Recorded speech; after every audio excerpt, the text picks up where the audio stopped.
We are here today to stand. My name is Bob Reiter. I am president of the Chicago Federation of Labor.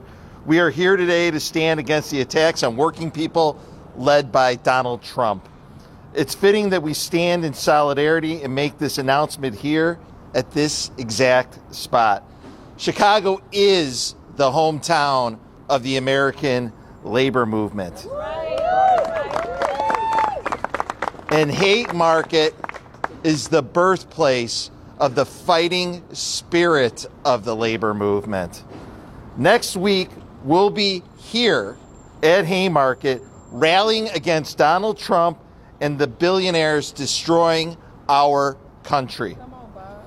We see what's happening in our country and we realize we have been here before. Chicago has been here before. We've stood up to bullies and big business. In 1894, President Grover Cleveland slid into office on a campaign that was a thinly veiled push to disenfranchise black voters and destabilize the electoral process. Sound familiar? Then during the Pullman strike of 1894, Cleveland called on the National Guard to occupy Chicago and put down that strike. Sound familiar? But working people stood strong and fought for their rights, just as we are doing now and will do on September 1st, right here in Pullman with thousands of our supporters. The CFL and the American labor movement was born from those struggles in the Gilded Age here in Chicago. It's the same fight, just a different round. Back then, it was millionaire robber barons, the Swifts, the Armours. We all know the names. We have to, back then is right now. We have to stand up to President Trump and the billionaires who are picking the pockets of working people. He is a bully, and we will not be bullied. That's right. The president wanted to pick a fight. We'll give him one, Chicago style. But we're also not going to take the bait. Chicago is a town where we engage in protest and freedom of speech every day. We believe in nonviolent protest. We believe in civil disobedience. We believe in a fight, in a struggle that has edge, but is grounded by appreciation and love for one another. So the type of fight that we're going to give Donald Trump is a different fight than he's trying to bait. We have a city that has a spirit and an essence that is taking care of itself. And the kind of quote unquote help that he wants to bring to the city isn't a help. It's just a trap that we are not going to walk into. I wake up every day and see this city for what it is. It's bright, it's sunny, not just here in the West Loop, but on our lakefront and in our neighborhoods.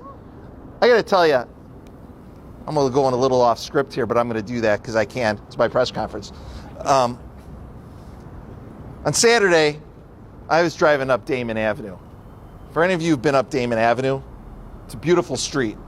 It goes through a cross-section of what is Chicago. You know what I saw on Saturday on Damon Avenue? Not what Donald Trump is saying Chicago is all about. I saw families with street vendors in Chicago's public parks. I saw people walking around, spending time with their family. I saw safety and security. I saw this city. Chicago's a gritty city. There's no one who's harder on Chicago than Chicagoans. But we love it. There's a reason why we take so much pride in this city. Why we tease each other about who's the better baseball team, why we have the best hot dogs in the country, and why visitors come here to eat deep dish pizza, and those of us ordering pizza with our family are eating tavern-style thin crust pizza. Because we know what this city's all about. And yes, this city has its challenges, but it's the best, it is the brightest, and it's the most beautiful city in our country. And I am proud every day that I get to work in a full contact city that has so many different voices that have to be lifted up because they're not always saying the same thing. But that's the fun of it all. That's what the Windy City is all about.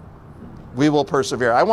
Before I bring up our first speaker, I want to thank all of the elected officials and community organizations and unions that are here today with us. I saw my friends from the sheet metal workers, from the Chicago Teachers Union, from SEIU, from the American Federation of Government Employees, and I'm missing a whole bunch of others. We have a big coalition of folks that are supporting us at this rally on Labor Day that you're going to see and hear from as we make our way around the loop. It's going to include the people that I just talked about. It's also going to include members from UAW, the port workers who are on strike down at the International Port District. We're going to hear from real people here in the city of Chicago, as well as some big names. I'm very excited to be able to introduce the thousands of people who are going to be celebrating with us and raising our voice to the thousands of people who are going to be in attendance. We have with us today our Illinois State Treasurer. You probably can't see him. Mike Frericks, State Senator Rob Martwick, State Senator Robert Peters. We're in the 34th Ward, so of course we have Alderman Bill Conway here with us. We have a significant contingent from the House Caucus, Representatives LaShawn Ford, Lillian Jimenez, Teresa Ma, and Yolanda Morris, an alderman of the 25th Ward. State Senator Karina. Karina, she's also tall. State Senator Karina Villa and Alderman Byron Cicho Lopez. Again, probably missing some people, but my person over, my chief of staff, and my staff from the CFL, I want to thank them for all the work that they've put in, is telling me that I got everybody. Thanks, Andrea. I'd now like to bring up as our first speaker, the mayor of the city of Chicago, Brandon Johnson. Well, thank you, Bob, and good morning, everyone. Good morning. You know, 60 years ago, Dr. Reverend Martin Luther King Jr. told us, as long as there is poverty in this world, no man can be totally rich, even if he has billions of dollars. The billionaires who run this country right now, Trump, Musk, DeVos, Adelson, Koch, they have no interest in addressing poverty. In fact, they would rather send the military into our cities than address poverty. They would rather occupy our city with soldiers than allow themselves to be taxed so that we could fully fund education and provide housing for everyone. They would rather rip healthcare away from millions of poor people than allow their tax breaks to expire. They would rather send the National Guard to harass homeless people than just build affordable housing. They would rather cut SNAP and food assistance from families struggling to get by than pay a single dollar more in their own taxes. They don't care about solutions to gun violence or homelessness or immigration. They just don't want to see it. They don't want our communities to be safer for all of us. They just want to play on people's fears and anxieties to seize more power for themselves. These folks are not good people, you all. These are individuals who have been corrupted by greed and power. These are, in fact, some of the greediest individuals in the world. These folks are wicked. But the good news today is that there's an alternative. There's an alternative to billionaire rule, and that alternative rule should be by the people. That is the alternative that this moment is calling for. The people's solution to investment. In fact, the alternative to the top-down elite rule is a bottom-up grassroots movement. The alternative to the small number of ultra-rich who are controlling our government is millions of working people standing together to take our country back. It's the labor movement, it's the social movements, community organizations, our faith community, standing together in unity, fighting for what we all need. They are never going to just give it to us. We're going to have to fight for it. We're going to have to fight for it to ensure that every single child has access to all that they need. We're going to have to fight for it to ensure that individuals who are seeking refuge in this country can find it right here in this beloved city. We're going to have to fight to make sure that black folks who have been pushed out of neighborhoods across America can return back to the very communities that they have been starved out of. And so we're not going to barbecue this year. We're not just going to hang out. We're going to do the work that's necessary because we don't have the luxury to just sit back and kick it. We're going to have to march.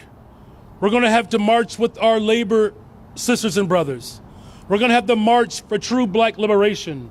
We're going to have to march for immigrant rights. We're going to have to march for social justice. We're going to have to march for democracy to be restored back to this nation. So I want to close with this quote. Supreme Court Justice Louis Brandeis, he warned us that we can either have a democracy or we can have wealth concentrated into the hands of the few. But we cannot have both. We cannot have both. We will either fight to rectify these dangerous levels of income and wealth inequality, or we will lose everything that is sensible about our democracy. But let's stand firm together. Let's fight to make sure that this country lives up to its promise. God bless you all, and God bless the greatest city in the world, the city of Chicago. Thank you.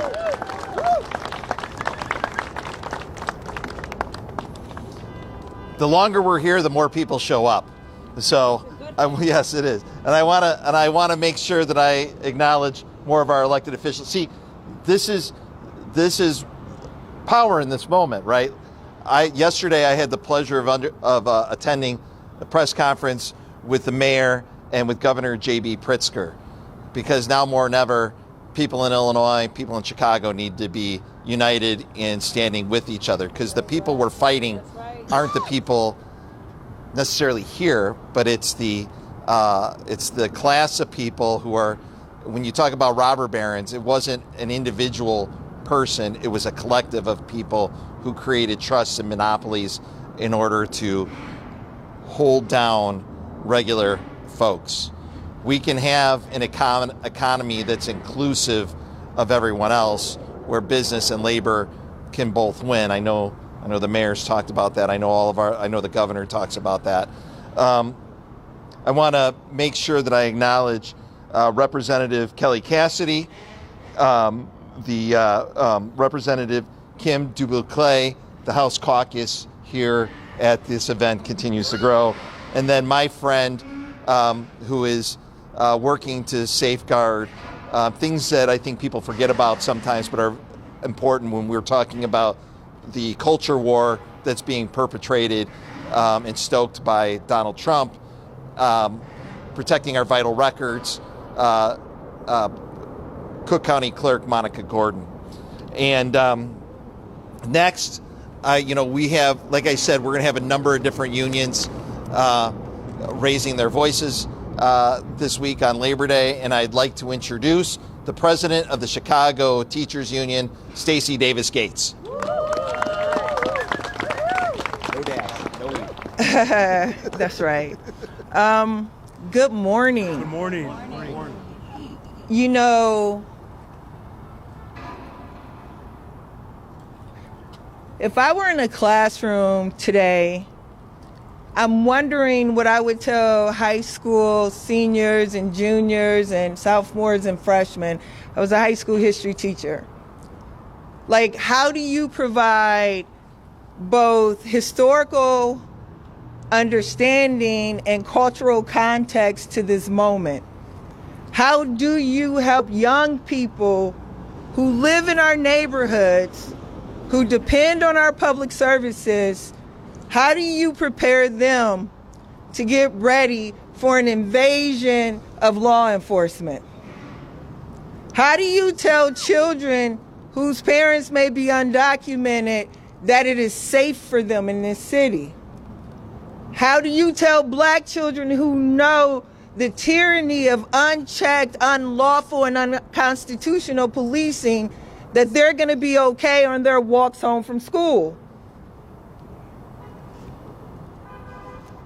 So as a history teacher, I would remind them that it isn't just the product of freedom, it is also the struggle of freedom that we have to understand and ground ourselves in this moment. That's right. The context of struggle is that you don't just get civil rights acts, plural, or voting rights acts, that you get people walking across a bridge expressing their dignity and their humanity and calling for this country to be more inclusive, calling for it to live up to its ideas of liberty and of justice.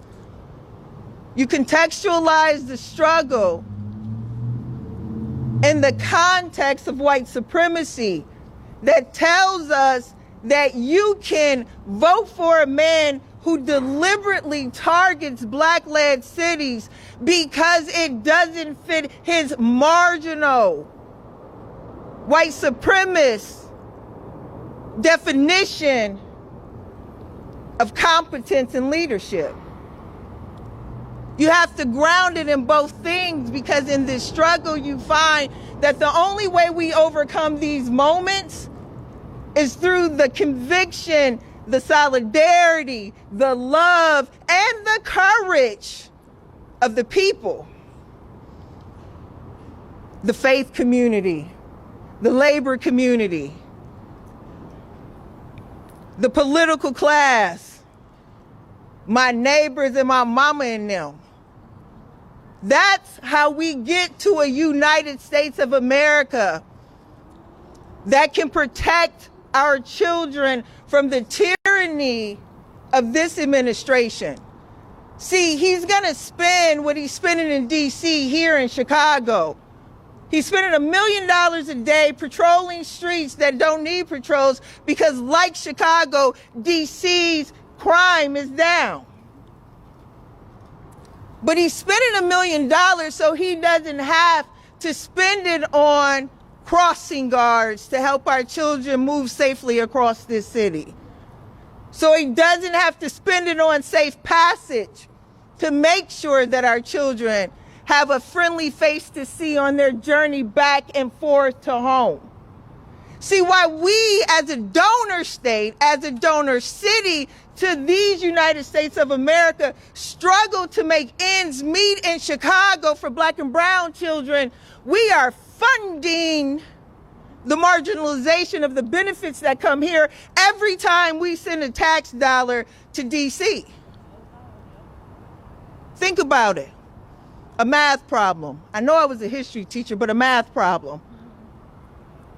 What would it look like for us to fund ourselves in a moment where this president is wasteful? A moment in this history where he is withholding and embargoing valuable dollars from the Department of Education. So why keep sending him something that he won't send back? But I'm not a math teacher.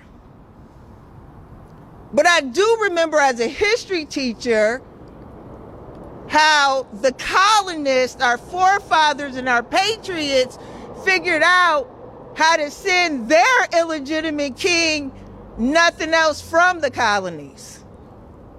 I remember the spirit that you can't tax us without representing all of us. So I am here to say that this is all of us. And we demand representation that is expansive, that is inclusive, that is just, that is equitable, that is welcoming, that is sanctuary. And we are going to be in these streets until we get that, because we are the people. That's right. We are the people. That's right. So, as I mentioned earlier, we have a lot of different elected officials here that represent the diversity of our state. We have downstaters.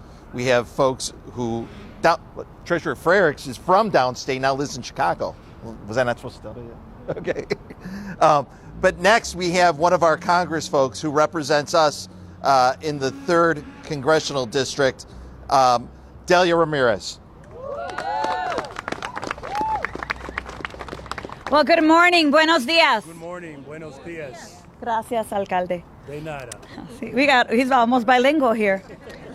I want to acknowledge all of us that are here today. We have faith leaders here.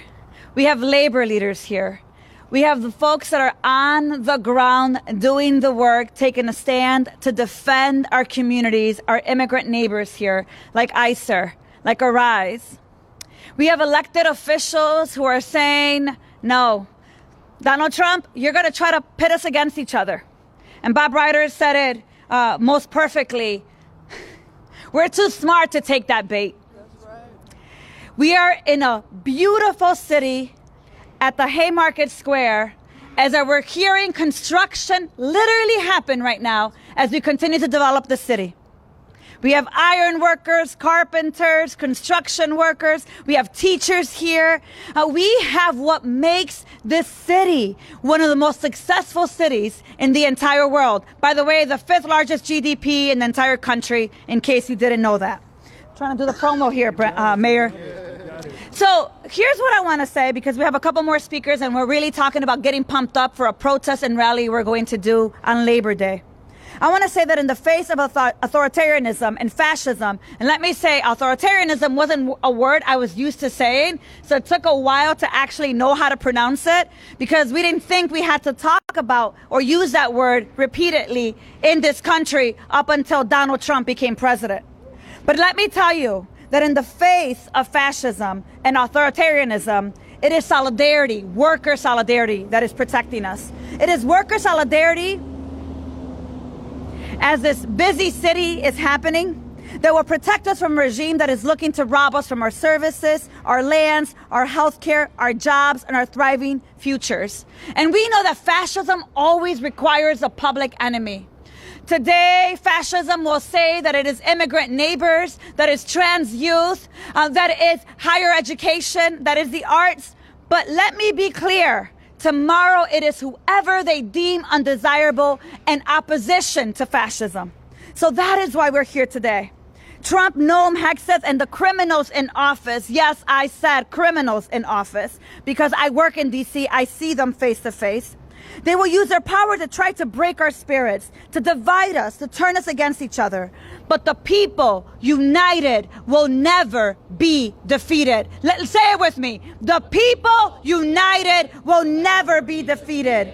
We are the legacy of all those who fought for our rights to protest, to be able to form unions, to realize the 8-hour workday, to affirm the inherent dignity and worth of people. And we know that power concedes nothing without a fight.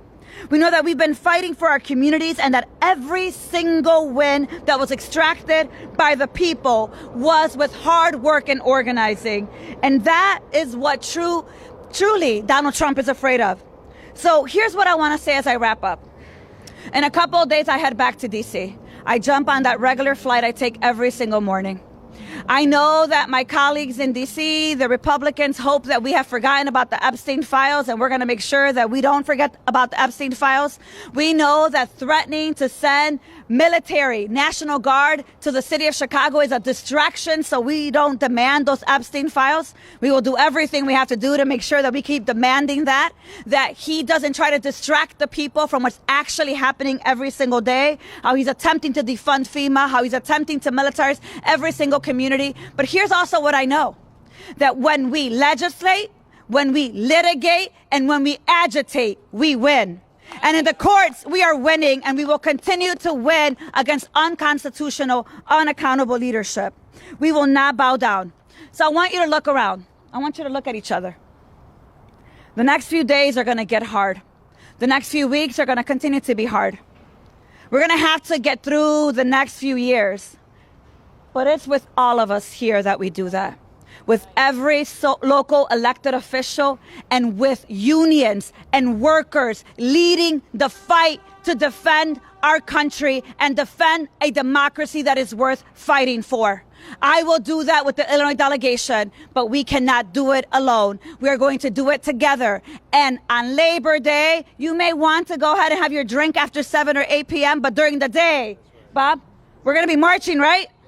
We're going to demonstrate to the entire country how Chicago organizes and how this union town knows how to get down, protect us, and fight fascism. Let's go and fight. Thank you. Thank you, Congresswoman. Congresswoman Ramirez mentioned a number of unions that help make this city great.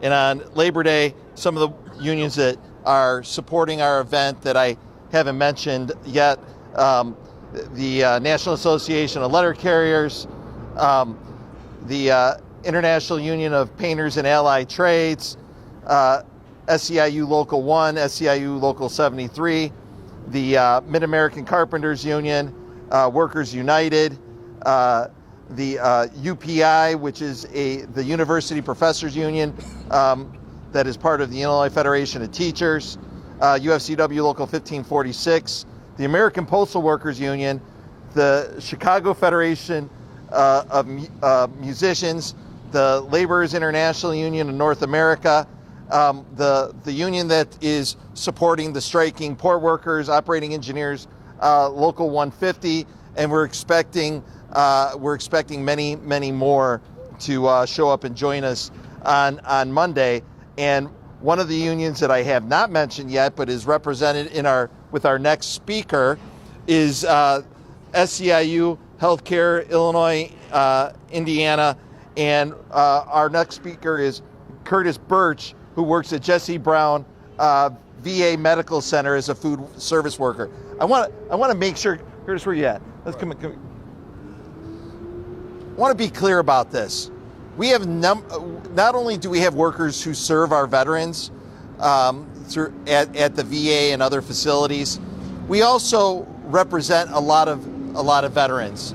The labor movement, it really reflects our entire community, and this is an important point as Donald Trump is trying to pit community against community, and he's doing that by sending members. By threatening to send members of our armed forces who safeguard our shores, who respond to disasters, in to pit them against our community. And like I said earlier, we're not taking the bait. Curtis, the mic is yours. Thank you. Well, I guess there's no need to say my name again, but I'll go ahead and do it. Yeah. So, my name is Curtis Birch. Your parents gave it to you. Be proud of it. Oh, yeah. It's a very deep history on it. So, hello, good morning, Grand Rising. My name is Curtis Birch, and I am a veteran, food service worker, I am a father first, and as a member of SEIU Healthcare. And as a veteran who serves veterans, I have a deep commitment for this country. That commitment led me to serve in Iraq, and then later it led me to work at the VA. As a veteran and as a federal food worker, whose workplace and rights are under attack, let me be clear about something. Workers built this country, and we do the work of this country. And those of us who have served in the military and the National Guard have labored for this country. Next Monday, on Labor Day, we're going to show up in force. We're going to show up as veterans, as cooks, child care workers, home health care aides, teachers, and everyone else that we can grab amongst us. We're going to fight back against the threats and cuts of Medicaid, the impact it'll have, it is already having, on so many communities, against the attacks that are coming against us. We're going to fight back against our taxpayer dollars being put and taken away from healthcare and put into immigration. I mean, a tax on immigration, a tax on our neighbors, and a tax on our communities. They're using immigration scapegoats and inflicting pain and attempting to divide us. And it's a big tax breaks and billionaires behind all of this. We're going to fight back against their attempts to raise Social Security and other safety nets we've all invested in. We're going to fight back against the attacks to our rights to organize and against VA Secretary Doug Collins and the administration taking away our rights to bargain and have a collective contract. We're going to fight back against privatization and deliberate short staffing at the VA.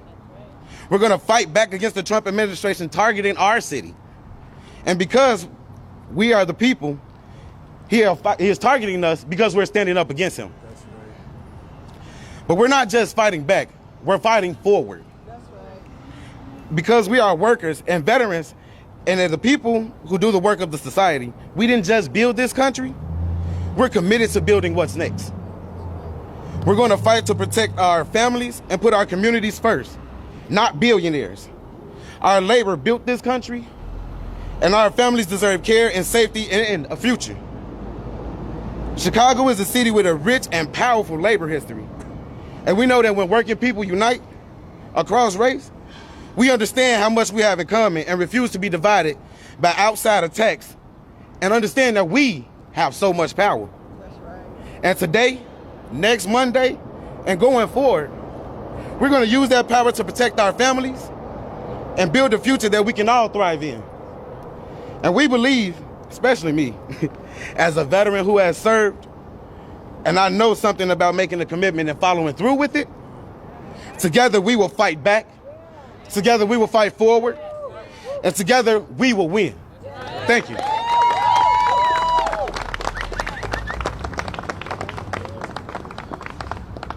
Who wants to fight for Curtis? I want to fight for Curtis.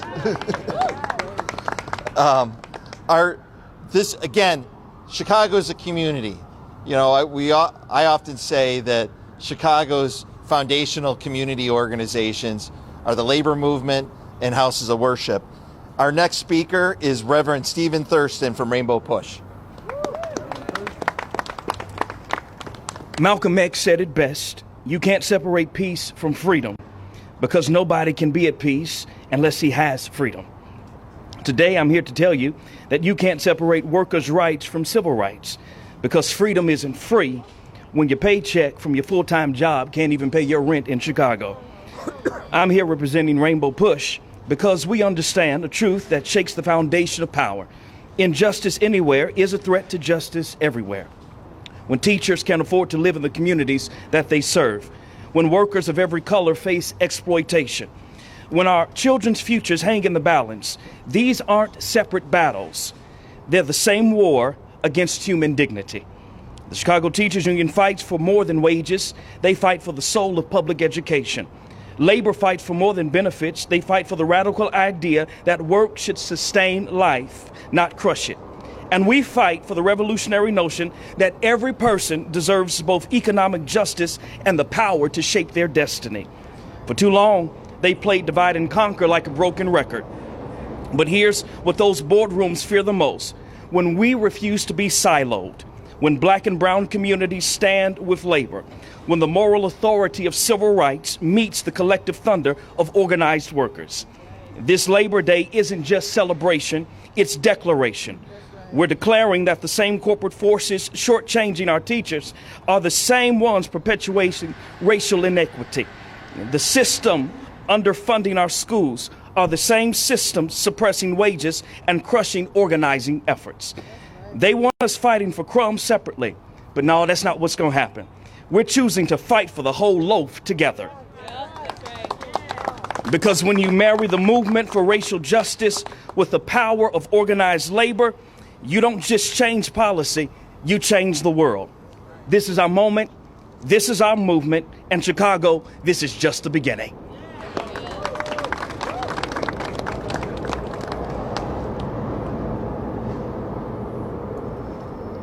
One of the great things about being in Chicago is you got to wait for the L train to pass before you can start talking.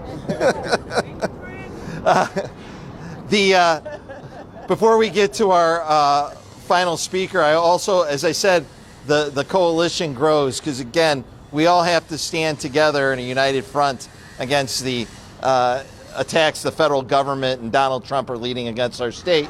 We have our Secretary of State, Alexi Janulius, has just joined us as well. And Alderman Jason Irvin, he's walking up as too. I mean, this is we're getting them all in here. The coalition builds as we go along. But now we have our final speaker, and it's the Deputy Director of the Illinois Coalition of Immigrant and Refugee Rights, which I have the pleasure of serving on the board for, Veronica Castro. When I say rise up, you say fight back. Rise up! Fight back. Rise up! Fight back. Rise up! Fight back. That's right. Good morning, everybody. Good afternoon. Yeah, good morning. That's right. My name is Veronica Castro. I'm the proud daughter of immigrants.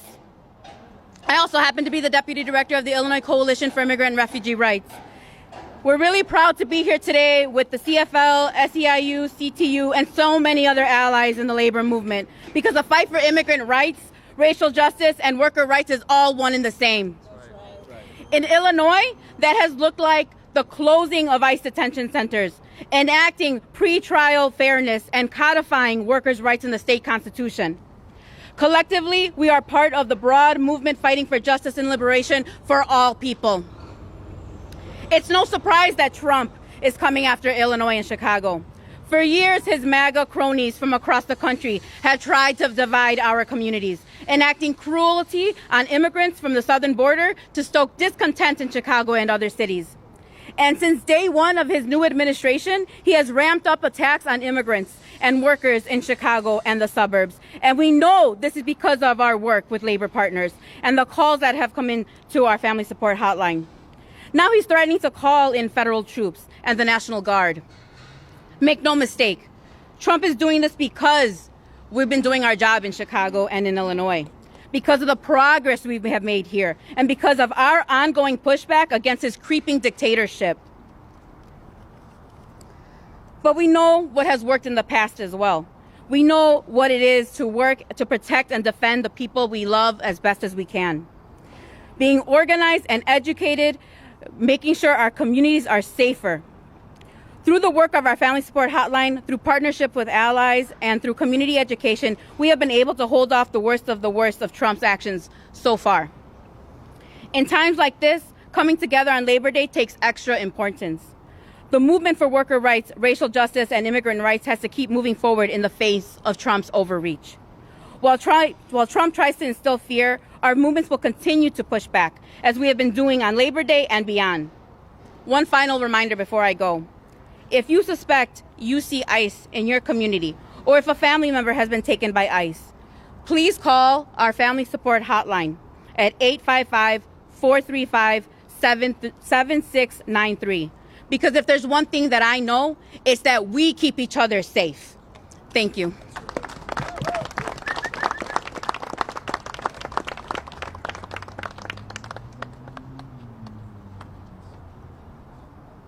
All right, everybody, that's going to wrap up the Labor Day portion of the press conference, we know that we have some media availability later, but I think we're going to stop and take a group picture right now, and then we'll continue with the rest of the program. Thanks. Who's taking the picture? Everybody come together.